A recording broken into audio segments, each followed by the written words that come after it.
The sleeve moved before Hadrian could stop it, not by his will, but by the fearless grip of a child's hand cutting through centuries of carefully constructed invisibility. He froze among the glittering chaos of Christmas shoppers, his immortal instincts screaming danger, but nothing prepared him for what came next. The little girl in pink looked up at him with eyes far too knowing for 6 years of life and spoke a single sentence that tore through his ancient world like dawn through darkness. "Sir, my mom's tattoo matches yours." Impossible. The bond mark burned only on vampire skin, a sacred seal of eternal devotion he had carved into his own flesh 7 years ago for a human woman he loved enough to abandon.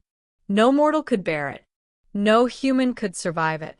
Yet this child stood before him, unafraid, pointing to his forearm with the casual certainty of someone identifying their own name.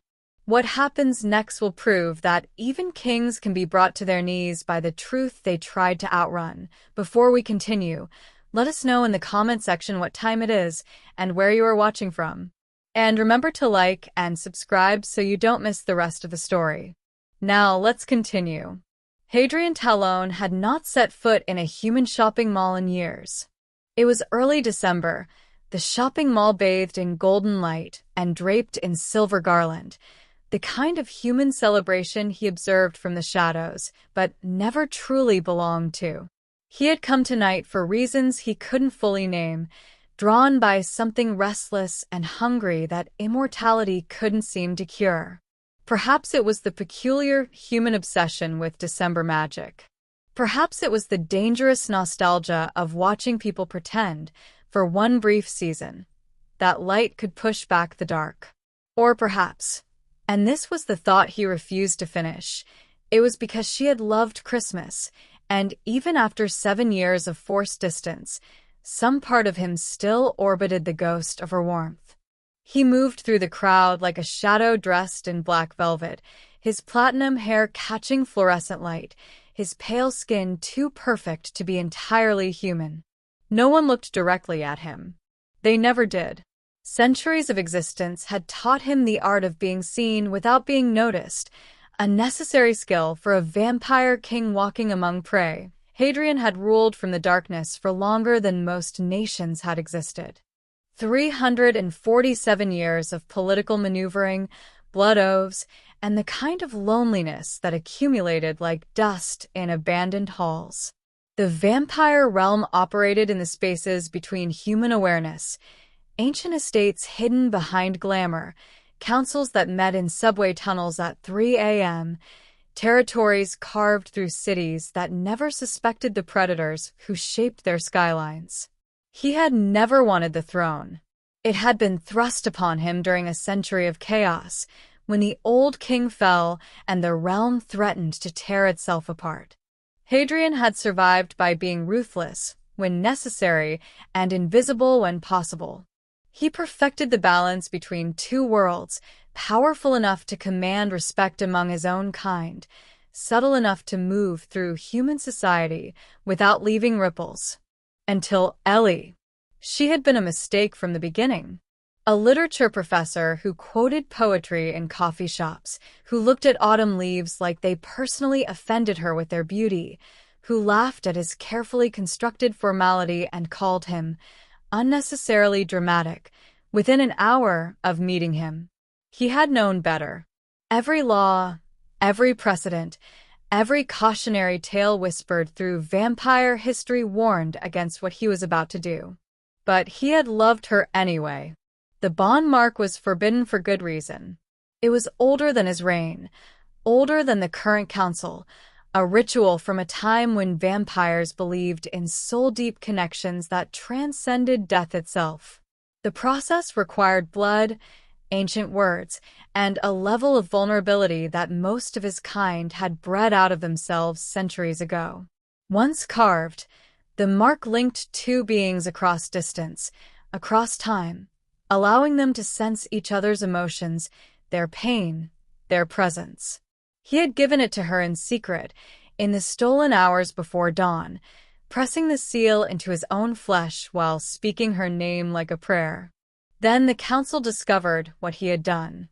They had given him a choice that wasn't really a choice at all: abandon her, or watch her become a target for every rival who wanted to destroy him through the thing he loved most. So he had disappeared, erased himself from her life completely. Let her believe he had abandoned her rather than explain the danger his love had painted on her back. He thought the mark would fade, eventually. He thought the bond would weaken with distance and time. He had been wrong about many things. The child moved with purpose through the maze of shoppers, weaving between displays of wrapped gift sets and motorized reindeer. Hadrian followed at a distance that would seem casual to human eyes, but allowed him to track her heartbeat through the noise, steady, unafraid, utterly certain of where she was going. His mind catalogued impossibilities with the efficiency of 3 centuries. The bond mark didn't spontaneously appear. It didn't transfer. It certainly didn't replicate itself on another person's skin. Yet this child had recognized it instantly, had known, with the unshakable confidence of the very young, that the mark on her mother's arm matched his own. Megan. He had caught her name when a woman called after her near the toy section, stopped abruptly beside a display of winter coats. She turned and looked back at him with those unsettling eyes, then pointed toward the far corner of the store where dressing rooms lined the wall. "She's over there," the girl said simply, as if introducing a vampire king to her mother in the middle of a department store was the most natural thing in the world. Hadrian's throat tightened in a way it hadn't in decades. He didn't breathe out of necessity, but suddenly the air felt too thick, too warm, too full of cinnamon and artificial pine. Then he saw her. Ellie Walters stood near a mirror, holding a scarf she wasn't really looking at, her dark hair longer than he remembered. She wore a red silk dress that seemed utterly impractical for December shopping, and for a moment he wondered if she had been somewhere else tonight, somewhere that required elegance instead of convenience. She hadn't seen him yet. He could still turn around, disappear back into the crowd, preserve whatever fragile peace she had built in his absence. Then her hand reached up to adjust the scarf. The world reduced itself to a single point of absolute impossibility. There, on her forearm, rendered in the same intricate black lines that marked his own skin, was the bond seal. Every curve exact, every symbol precise. The ancient pattern that shouldn't exist outside of vampire flesh burned into her skin like a brand, like a promise, like a scar that refused to fade. His vision sharpened to predatory focus. He could see the faint shimmer beneath her skin where the mark sat, not quite human, not quite vampire, something in between that made no sense according to any law he knew. She turned slightly, and he caught her profile. The same delicate features. The same mouth that used to smile at his formal speech patterns. The same woman he had loved enough to destroy his own happiness protecting. Except she was wearing his mark. And she had a daughter who recognized it on sight. Megan tugged at Ellie's dress. "Mommy," she said, loud enough to carry across the space between them. "I found him." Ellie looked down at her daughter with confused affection. "Found who, sweetheart?" "The man with your tattoo." Ellie's expression shifted, amusement fading into something cautious, something that understood her daughter didn't lie about things like this. She followed Megan's pointing finger across the store, past the checkout counters and the rotating jewelry display, directly to where Hadrian stood frozen beneath fluorescent lights that suddenly felt too bright, too exposing, too much like standing in sunlight he couldn't escape. Their eyes met, and Ellie's face went absolutely white. The scarf fell from her hands. For a moment, neither of them moved. The chaos of the shopping mall continued around them, children shrieking near the toy section, someone's phone blaring a ringtone, a cashier calling for a price check. But the space between Hadrian and Ellie existed in a different kind of silence. The kind that came before avalanches. Then her knees buckled. He crossed the distance between them faster than human eyes could properly track, catching her before she hit the polished floor. His hands closed around her arms, and the contact sent a shock through his entire system, the bond mark flaring to life after 7 years of dormant aching, recognizing its match, singing with a connection that shouldn't be possible. "You," she whispered, and the word came out broken. "You're real. I thought, God, I thought I'd imagined you." People were staring now, a small crowd beginning to form at the edges of their collision, phones emerging from pockets, concerned murmurs rippling outward. Ellie. Her name felt like something sacred and damning all at once. "I need you to breathe." But she wasn't breathing. She was staring at him like he was a ghost, like he was a nightmare, like he was the answer to 7 years of questions she'd stopped asking because they hurt too much. Tears spilled down her cheeks, and she pulled one arm free to cover her mouth, trying to hold back the sound that wanted to escape. "You left," she said, and the accusation carried the weight of every lonely night, every unanswered question, every moment she'd had to be strong enough for two. "You were there, and then you were gone, and I was—" Her voice cracked. Megan pressed against her mother's side, small hands gripping the red silk, looking between them with wide eyes that understood something important was happening even if she couldn't name it. "I was pregnant." The words came out raw, forced through grief that had calcified into anger. "That last night. I didn't know yet, but I was already carrying her. And you vanished like you'd never existed." Hadrian's chest constricted with something that felt catastrophically close to human pain. 3 months later, I woke up screaming. Ellie's free hand moved to her forearm, fingers tracing the bond mark like it still burned. It appeared in the middle of the night. I thought I was dying. The pain it felt like my skin was being carved open from the inside. I went to doctors, dermatologists, anyone who might explain it. No one could. The pattern just existed. Permanent. Identical to yours.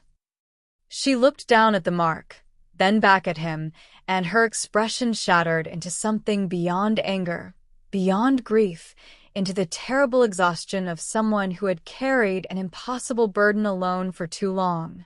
I raised her with this on my skin. Your mark. Every day looking at it and not understanding what it meant.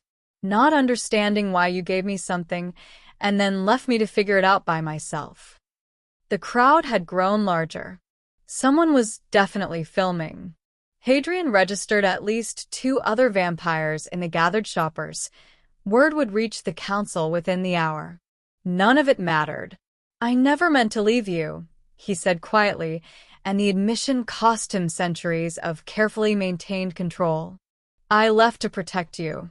From what? The question came out sharp, disbelieving. Megan looked up at him with those 2 knowing eyes and said, with the casual certainty of a child stating obvious facts, "From the monsters, probably. That's usually why people leave in stories." Hadrian's gaze dropped to the 6-year-old girl standing between them, and for the first time in 347 years, he had absolutely no idea what to say. The truth settled into his bones with the weight of a death sentence and a resurrection happening simultaneously. A daughter. His daughter. The child standing between them wasn't just a brave little girl who had recognized a pattern. She was his blood, his legacy, the impossible result of a love he had tried to bury and a bond mark that had done something no vampire ritual had ever done before, reached across the barrier between mortal and immortal and created life. Hadrian looked at Megan properly for the first time. Really looked. The pale quality to her skin that he had attributed to winter. The unusual steadiness of her gaze that held none of the nervous energy most children radiated around strangers. The way she stood perfectly still in the middle of chaos, watching him with an assessment that seemed far older than 6 years. She had his eyes. Not the color. Those were Ellie's warm brown, but the way she looked at the world. Ancient. Calculating. Missing nothing. The realization hit him like silver through the chest. Half-blood. The word existed in vampire law only as a prohibition, a crime, an abomination that hadn't been permitted to survive in over 2 centuries. The council had exterminated the last known half-blood during his grandfather's reign, citing the unpredictability of mixed heritage, the danger of exposing their world, the fundamental instability of a creature caught between 2 natures. And he had created one. Without knowing, without choosing, without any ability to protect her from what was coming. Rage flooded through him first, pure, incandescent fury at the 7 years stolen. 7 years of her life he would never get back. First words he hadn't heard. First steps he hadn't witnessed. Birthdays and nightmares and ordinary moments that should have been his right as her father. He had been protecting Ellie from a distance while his child grew up without knowing he existed.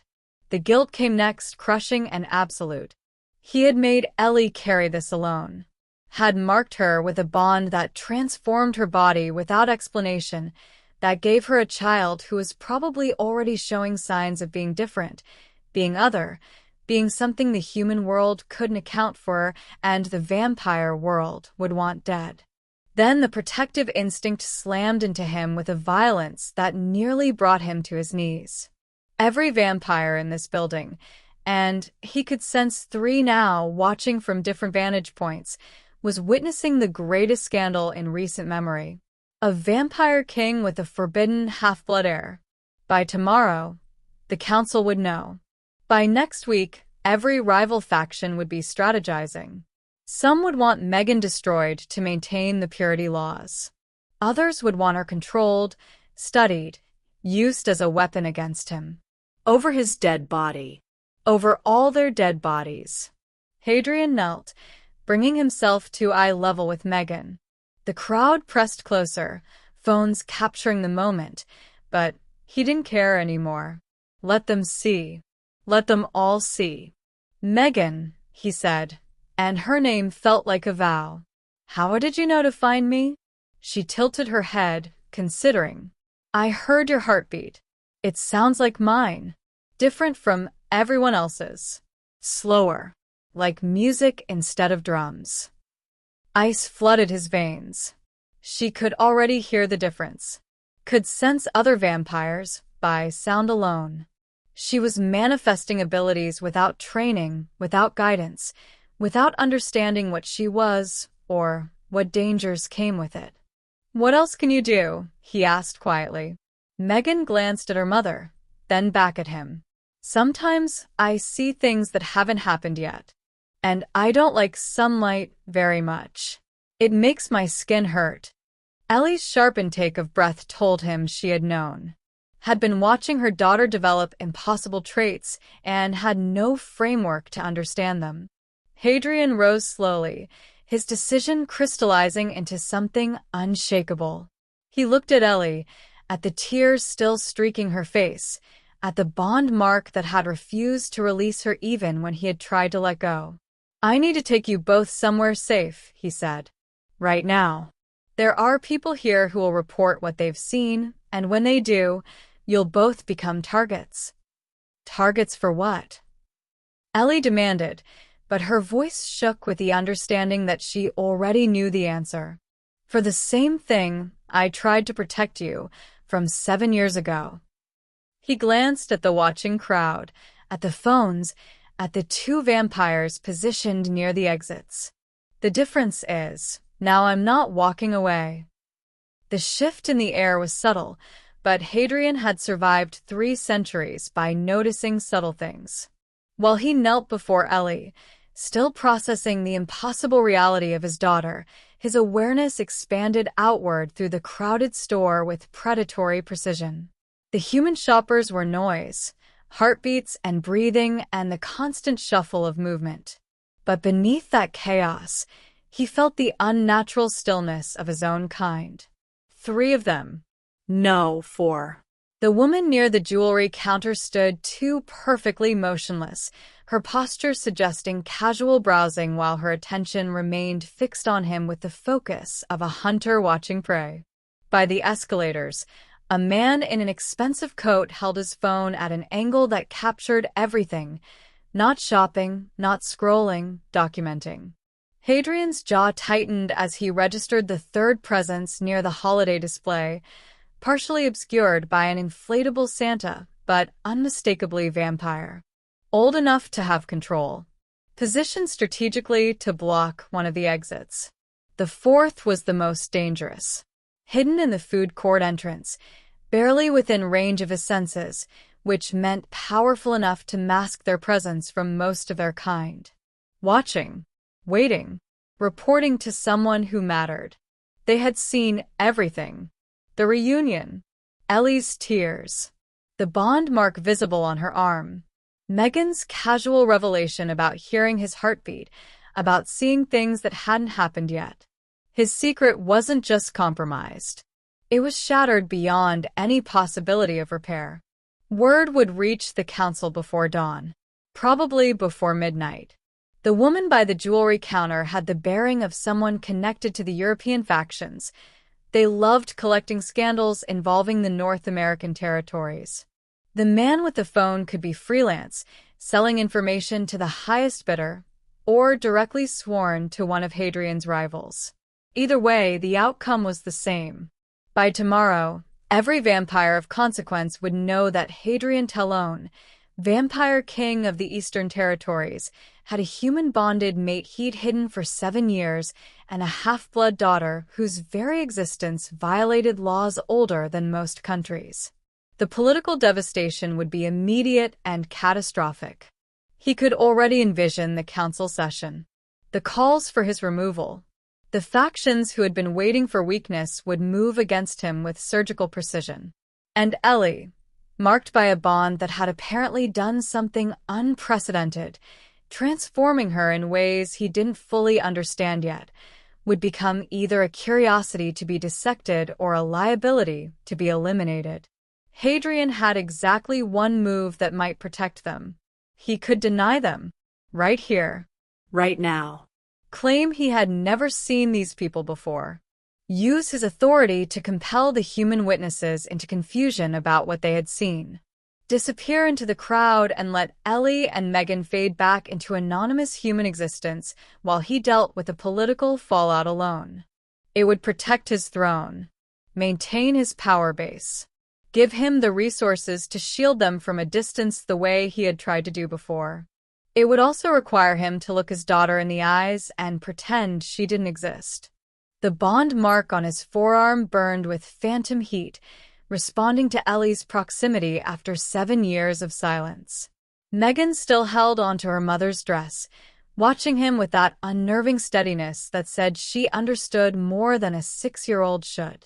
The choice crystallized with brutal clarity: his throne or his family, power or truth. The careful life he had built over centuries or the messy, dangerous, impossible reality standing directly in front of him. The vampires in the crowd waited. The phones kept recording. The moment stretched thin. And Hadrian realized, with the weight of 300 years pressing down on a single decision, that he had already made his choice the moment he followed a little girl through a Christmas crowd because she said her mother's mark matched his. Hadrian rose to his full height, and the movement carried a finality that silenced the murmuring crowd. He didn't speak immediately. Instead, he reached down and took Megan's hand at his left, Ellie's in his right, the contact sending the bond mark flaring with heat that made Ellie gasp. The intricate black pattern on both their forearms began to glow, faint at first, like embers beneath ash, then brighter, pulsing with a rhythm that matched their connected heartbeats. The human shoppers closest to them stepped back instinctively, phones rising higher, uncertainty rippling through the gathered crowd. "I invoke the right of claiming under the old laws," Hadrian said, his voice cutting through the mall's ambient noise with unnatural clarity. The words were ancient, formal, spoken in English but carrying a weight that transcended language. Ellie Walters is my bonded mate, marked by sacred right and bound by blood magic. Megan is my daughter and recognized heir. The vampire by the jewelry counter went rigid. The man near the escalator lowered his phone slowly, his expression shifting from curiosity to shock. Hadrian continued, directing his words to the hidden observers even as human witnesses recorded what they couldn't fully understand. Any action taken against them is an action taken against me. Any threat to their safety is a declaration of war against my bloodline. This claim is witnessed and irrevocable. The air around them seemed to thicken, pressure building like the moment before a thunderstorm breaks. The bond marks blazed brighter, no longer just glowing but radiating light that cast strange shadows across Ellie's face. Hadrian, what's happening? Ellie's words cut off as the transformation mark sent visible pulses beneath her skin, tracing patterns that spread beyond the original seal. Her knees buckled, and he caught her against him, feeling the wild surge of magic responding to the formal invocation. Then Megan made a sound, half gasp, half something else entirely. The girl's eyes had gone completely black, pupils swallowing iris and white until they reflected nothing but darkness. Every light in their immediate vicinity flickered, the overhead fluorescence dimming as if something was draining the electricity directly from the fixtures. The crowd's murmurs turned to alarmed voices. Someone screamed. Megan's feet lifted slightly off the ground, her pink dress floating around her as if suspended in water rather than air. When she spoke, her voice carried harmonics that no human child's voice should possess, layered, resonant, ancient. "I see them," she said, her black eyes fixed on the vampire near the escalator. "The ones who are watching. The ones who want to hurt us." Her head turned with unnatural smoothness toward the jewelry counter. "That one is already calling someone, telling them we're here." Objects on nearby shelves began to rattle. A display of ornaments shattered, glass cascading to the floor in a glittering wave. Hadrian pulled both Ellie and Megan closer, his own nature rising to the surface in response to his daughter's uncontrolled power. His eyes shifted, the careful glamour he maintained slipping as predatory instinct overrode centuries of discipline. The platinum of his hair seemed to catch light that wasn't there, and his skin took on a luminescence that marked him as fundamentally other. The vampire observers weren't hiding anymore. They stood visible now, separated from the human crowd by their absolute stillness, bearing witness to something that would reshape vampire politics for generations. A vampire king publicly claiming a half-blood heir. A human woman glowing with transformation magic she couldn't control. A 6-year-old child demonstrating raw power that most adult vampires couldn't manifest. The declaration was complete. The damage was done. And there was no going back. The doorway existed in a place most humans walked past 1,000 times without seeing.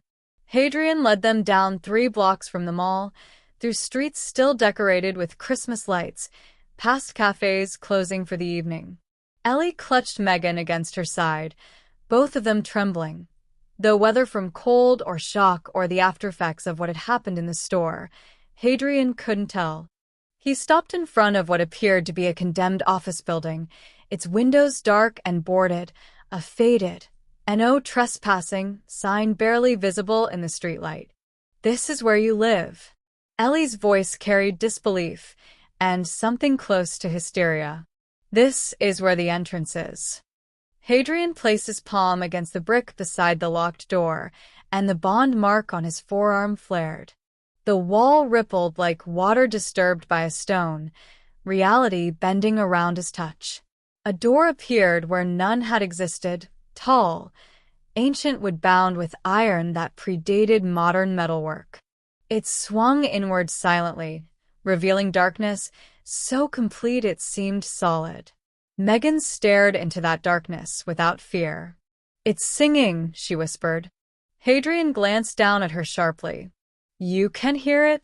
It sounds like home.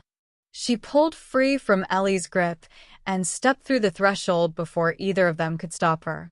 Ellie lunged after her daughter, and Hadrian caught her arm. It won't hurt her.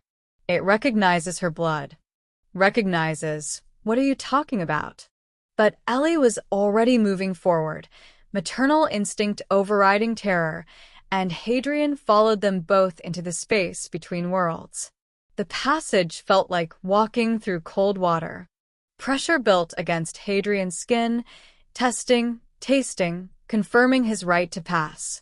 For Ellie, the transition was harsher. She gasped, stumbling, and he steadied her as the realm's magic crashed against her partially transformed physiology. Then they were through. The vampire realm unfolded before them in layers of shadow and architectural impossibility. They stood in what appeared to be a massive underground plaza, though underground didn't quite capture it. The space existed sideways from normal geography, carved from darkness itself. Gothic arches soared overhead, supporting a ceiling that seemed to breathe. Bioluminescent fungi grew in deliberate patterns along the walls, casting pale blue light that illuminated without warming. Figures moved through the space with predatory grace. Vampires, dozens of them, going about their business in a city that existed beneath and beside the human world. Some glanced toward the newcomers with casual curiosity. Others stopped entirely, recognition dawning as they registered who had just arrived. Ellie made a sound caught between awe and terror. This is real. All of this is real. 7 years ago, I told you I had to leave. Hadrian kept his voice low, aware of how many ears were suddenly paying attention. This is why. This world has rules, laws, and I broke most of them by loving you. The bond mark on Ellie's arm pulsed, responding to the concentrated magic in the air. She looked down at it, watching the black lines writhe beneath her skin like living things. What's it doing to me? The question came out raw. I've felt it changing me for years. Sometimes I wake up and my reflection looks wrong. My teeth feel sharper. I can smell things I shouldn't be able to smell. Hadrian's expression darkened. The bond mark wasn't designed for humans. It's rewriting your biology. Slowly. Without control or guidance. He paused, choosing his next words carefully. If we don't stabilize the transformation soon, your human body will reject the changes. The process will tear you apart from the inside. Ellie's face went bloodless. How soon? Months. Maybe less. Megan had wandered several feet away, tilting her head back to stare at the impossible architecture above them. Her eyes, back to normal brown now, tracked movement in the shadows that Ellie couldn't see. She pointed upward to where something large and winged circled near the ceiling. There's a creature up there. It has 3 hearts. I can hear all of them beating different rhythms. Several nearby vampires exchanged glances. One, an elderly woman in clothes that looked centuries old, approached slowly. The child hears the gargoyle's hearts. Her voice carried the texture of forgotten languages. From this distance? She's learning quickly, Hadrian said, the words both proud and concerned. Megan turned in a slow circle, wonder replacing fear. Everything is so clear here. It's not dark at all. It's full of colors. She looked at her mother. Can you see them, Mommy? The purple lights in the walls? The way the air moves like water. Ellie shook her head mutely. You will, the elderly vampire said, not unkindly. When the transformation completes. If you survive it. The summons arrived before they had been in the realm for an hour. A messenger appeared in Hadrian's residential chamber, a stark space of black stone and minimal furnishing that Ellie stared at with barely concealed horror.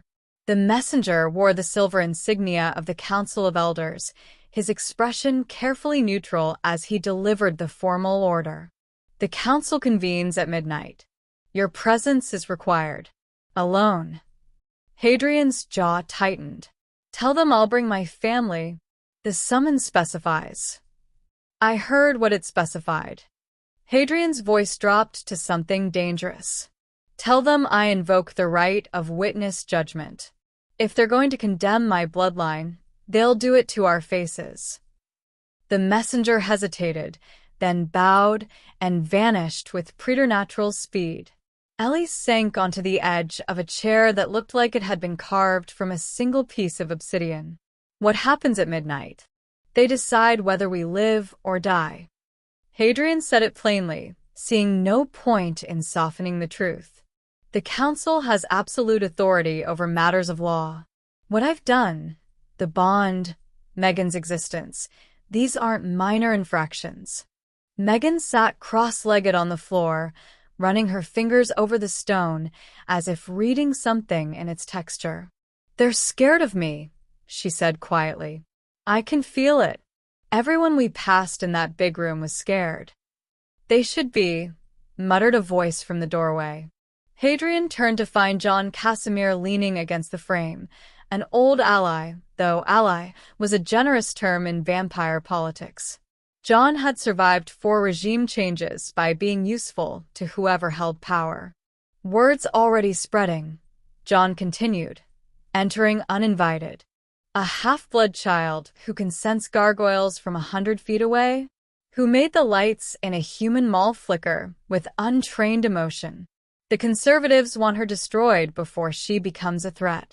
The progressives want to study her. And the opportunists, he smiled without warmth, want to figure out how to use her against you. Ellie said, her voice shaking with fury. She's a child, not a political weapon. She's both, John replied, not unkindly. Welcome to our world, where people stop being innocent the moment they develop useful abilities. Hadrian moved between John and his family, a subtle repositioning that spoke volumes. What's the mood in the council? Divided. Catastrophically so. John counted on his fingers. The European contingent is calling for your removal from power. The Asian territories are remaining neutral, waiting to see which way the wind blows. The African elders are intrigued. Apparently, they have legends about successful half-bloods from centuries past, before the purges. And the North American faction? Your own territory? John's expression turned grim. Split. About half support you out of loyalty or fear. The other half smell blood in the water and are already positioning themselves to take your throne. The conversation was interrupted by Megan's sudden intake of breath. She had pressed her palm flat against the stone floor, her eyes distant. They're gathering, she whispered, in a room shaped like a circle, deep below this one. 13 of them. Old. So old their hearts barely beat. Her gaze focused on Hadrian. One of them wants to hurt you. His anger tastes like metal. John stared at the child. She can sense the council chambers from here? Through warded stone. Apparently. Hadrian knelt beside his daughter. Can you tell which one wants to hurt me? Megan tilted her head, concentrating. The one who sits in the east position. He keeps thinking about fire, about how fast things burn. Damien, John breathed. Of course. He challenged your predecessor for the throne and lost. If you fall, he'll make his move again. Hadrian stood, decision crystallizing. Then we don't give him the satisfaction. He looked at Ellie. When we enter that chamber, they'll try to intimidate you. Ignore it. They'll call Megan an abomination. Don't react. The moment you show fear, they'll use it against us. Ellie pulled Megan close.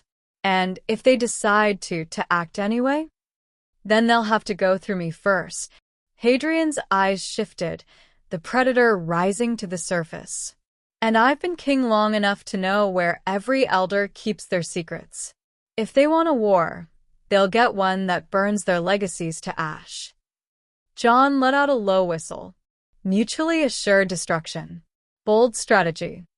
It's not a strategy, Hadrian said quietly. It's a promise.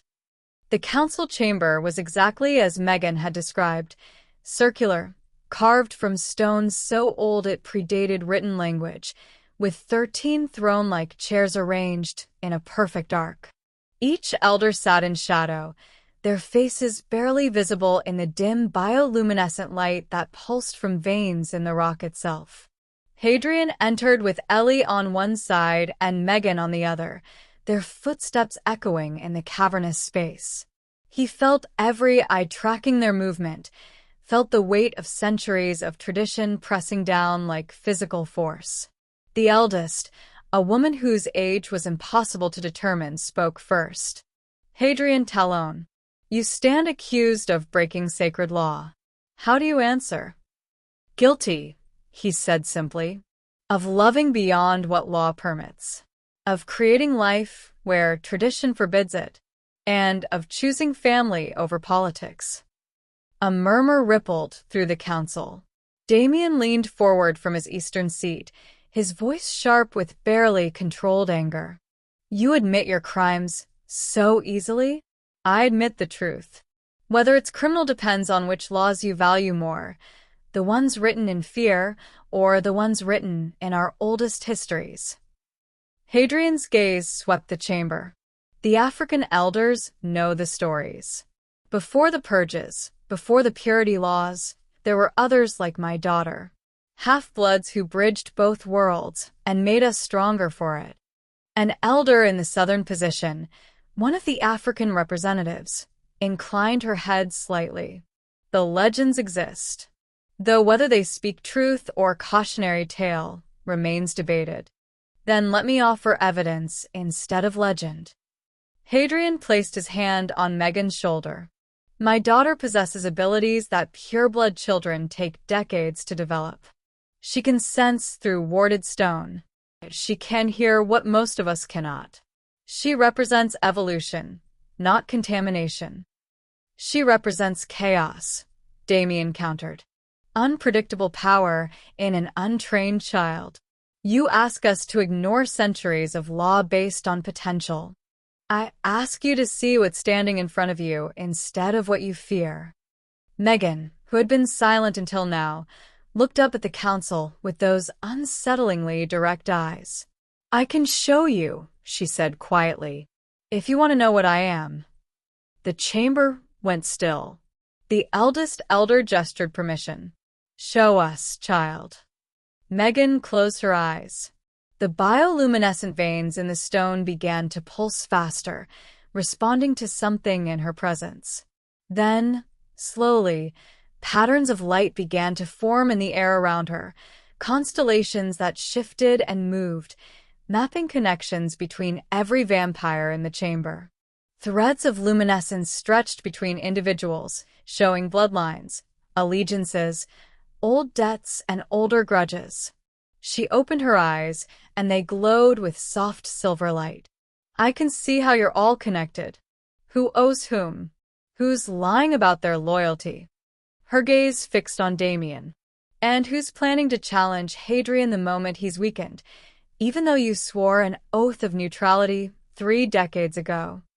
The threads of light around Damien pulsed red. The chamber erupted. Accusations flew. Damien rose from his seat, fury and fear warring on his ancient features, but 3 other elders were already calling for his explanation of the broken oath. In the chaos, the eldest elder's voice cut through like a blade. Enough. Silence fell instantly. She studied Megan with an expression that might have been wonder or concern or both. The child sees true. A gift we thought lost to time. Her attention shifted to Hadrian.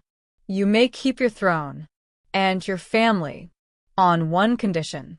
Hadrian's jaw tightened. Name it. The girl trains here, under our supervision. If she is to exist in our world, she must understand its rules, its dangers, its responsibilities. And her mother? Hadrian's hand found Ellie's, their bond marks flaring in unison.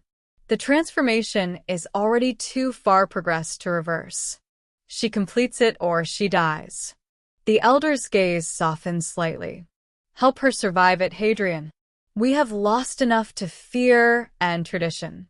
3 months later, Ellie stood in Hadrian's fortress, a sprawling estate built into a mountainside that existed in both the human and vampire realms simultaneously.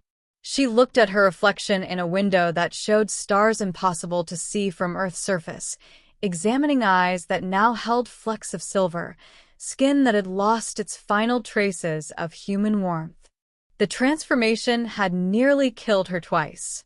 Hadrian had guided her through each agonizing stage, teaching her to accept rather than fight what the bond mark was making her become. She wasn't fully vampire. Something in her humanity had merged with the magic rather than being consumed by it. She was something new, something unprecedented. In the courtyard below, Megan trained with an elderly instructor, learning to control the abilities that manifested unpredictably. Learning when to trust her visions and when to question them. Learning to be powerful without being destructive. Hadrian joined Ellie at the window, slipping his arm around her waist. Regrets. She leaned into him, feeling the bond mark hum contentedly at their proximity. Ask me again in another 7 years. Below them, Megan laughed at something her instructor said, the sound bright and achingly normal despite everything that surrounded it.